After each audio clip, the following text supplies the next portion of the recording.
جب آپ اپنے جسم کے ساتھ سفر کریں گے تو براق کے ذریعے اللہ رب العزت نے سفر کروا کے یہ ثابت کیا کہ جو لوگ کہتے ہیں کہ پیارے حبیب مکرم علیہ الصلوۃ والتسلیم نے فقط ذہنی طور پر خیالاتی طور پر سفر کیا ہے، اس کا انکار ہے۔ یہ ثابت کیا ہے کہ پیارے حبیب مکرم علیہ الصلوۃ والتسلیم اپنے جسد اطہر کے ذریعے ہی معراج پر تشریف لے گئے، اپنے جسد اطہر کے ساتھ ہی مالک لا یزل سے ملے، اپنے جسد پاک کے ساتھ ہی اس مالک لا یزل کے روبرو ہوئے۔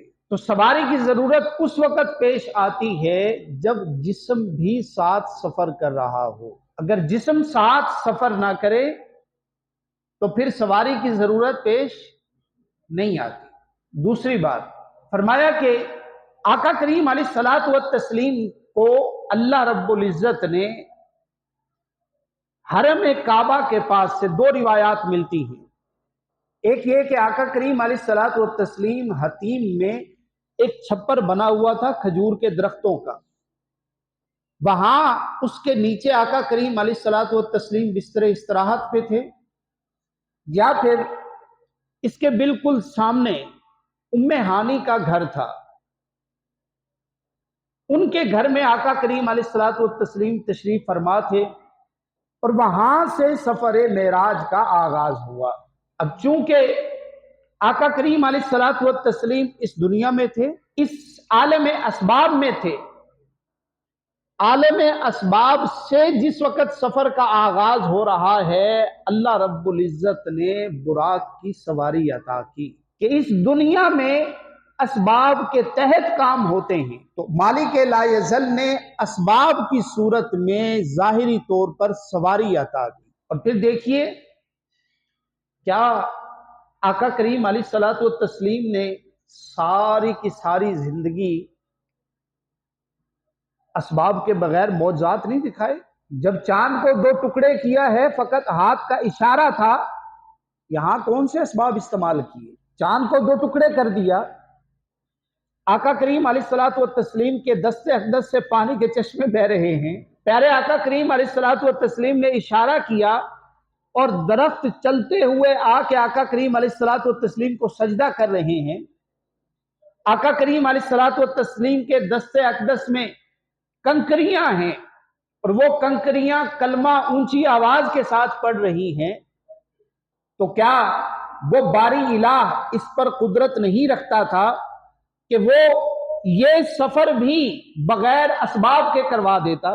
دراصل یہ علم میں تھا کہ اس کے منکرین ظاہر ہوں گے، اس کے انکار کرنے والے سامنے آئیں گے، ان کو دکھانے کے لیے کہ لوگوں بعض اوقات تمہاری سمجھ کے اندر کوئی چیز نہیں آتی، اس کا یہ مطلب نہیں ہے کہ اس کا وجود ہی نہیں، اور اس کی بے شمار حکمتیں ہیں۔ ایک اور حکمت کہ آقا کریم علیہ الصلوۃ والتسلیم کو سواری ہی کیوں دی گئی؟ یہ آج جو روحانیت کے دعوے دار ہیں، لوگ